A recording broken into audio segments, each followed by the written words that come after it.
Councilmember Rick Cole here at the home of Dr. Paul Wennberg in District 2.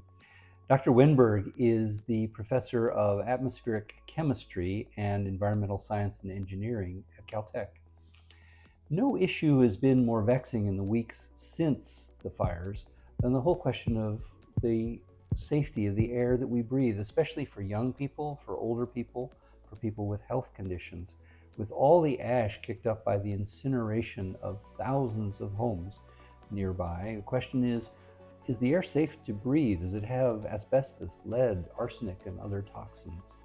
And how do you know, and how can you tell? So for answers, we look to science, but unfortunately science doesn't have definitive answers. A lot depends on where you are and what the conditions are at that given moment. But Dr. Wennberg, what advice do you give to people on this issue?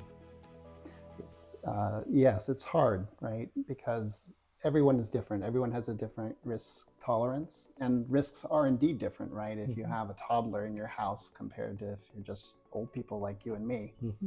And so the risks are myriad for different peoples.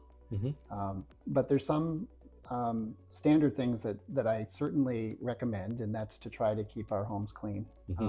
So that means washing down the surfaces we touch, vacuuming the materials that can't be washed, using an appropriate filtered vacuum.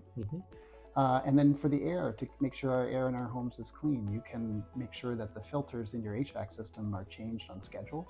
I recommend MERV 12 or MERV 13 filters if your system can handle it. And then if you want to add additional levels of protection, you can add an appliance, an air cleaner with a HEPA filter or otherwise.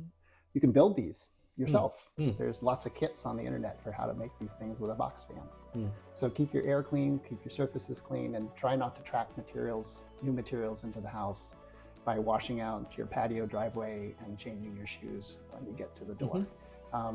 So those are it's basic cleanliness. And it's the same challenge we've always had. If you would measure aerosol in Los Angeles 20 years ago, it was full of lead. And we did have this momentary spike of lead, but the recommendation is the same. Try to minimize the amount of materials that are in your home. You've written about this. Yes, and so on the Caltech webpage, there's a little recipe for things that I would suggest people do to reduce the amount of toxins in their home.